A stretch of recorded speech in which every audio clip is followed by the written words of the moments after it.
রোজার আগে সরবরাহ স্বাভাবিক রাখতে তেল ও চিনি আমদানির সিদ্ধান্ত নিয়েছে সরকার। এমনটাই জানিয়েছেন অর্থ উপদেষ্টা ডক্টর সালেহউদ্দিন আহমেদ। সচিবালয়ে ক্রয় সংক্রান্ত উপদেষ্টা কমিটির বৈঠক শেষে সাংবাদিকদের একথা বলেন তিনি। জানান, বর্তমান সরকার পে কমিশনের জন্য একটি ফ্রেমওয়ার্ক তৈরি করবে, আর পরবর্তী সরকার সেটি বাস্তবায়ন করবে। বিস্তারিত নূর মোহাম্মদ ভূঁইয়ার রিপোর্টে।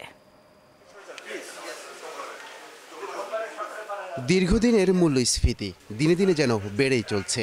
আশার গল্প শুনানো অন্তর্বর্তী সরকারও পড়েছে যেন বেকায়দায়। সচিবালয় সরকারি ক্রয় সংক্রান্ত উপদেষ্টা পরিষদের বৈঠক শেষে অর্থ উপদেষ্টা সালেহউদ্দিন আহমেদ জানান, বর্তমান সরকারের অধীনেই হচ্ছে না পে কমিশন। পে কমিশনের কাজটা কিন্তু অত জটিল, ওরা একেবারে ইন্ডিপেন্ডেন্ট কাজ করে, ওখানে কিন্তু আমাদের কোনো রকম রোল নাই পে কমিশনে। ওইখানে সিভিল পে কমিশন, ওখানে আর্মিদের জন্য আলাদা একটা ইস্যু আছে, পুলিশের জন্য।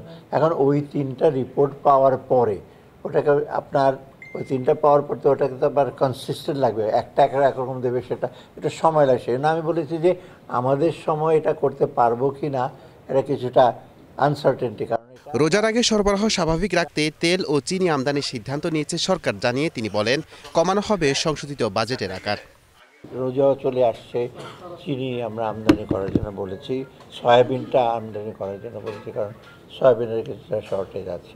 শর্টেজ না, বাজারটা স্টেবল আছে, যেটা ওরকম জন্য থাকে। এর আগে তো সয়াবিনের দাম অনেক বেড়ে গিয়েছিল। আর আমরা সিলেট ওসমানী বিমানবন্দরের কিছু এক্সটেনশনের কাজ আছে, কিছু অসম্পূর্ণ কাজ আছে, সেটা শেষ করা হবে। আর এছাড়া আমদানিকারকদের গাড়ি স্ক্র্যাপ হিসেবে বিক্রি করার সিদ্ধান্ত নিয়েছে সরকার বলেও জানান ডক্টর সালেহউদ্দিন আহমেদ।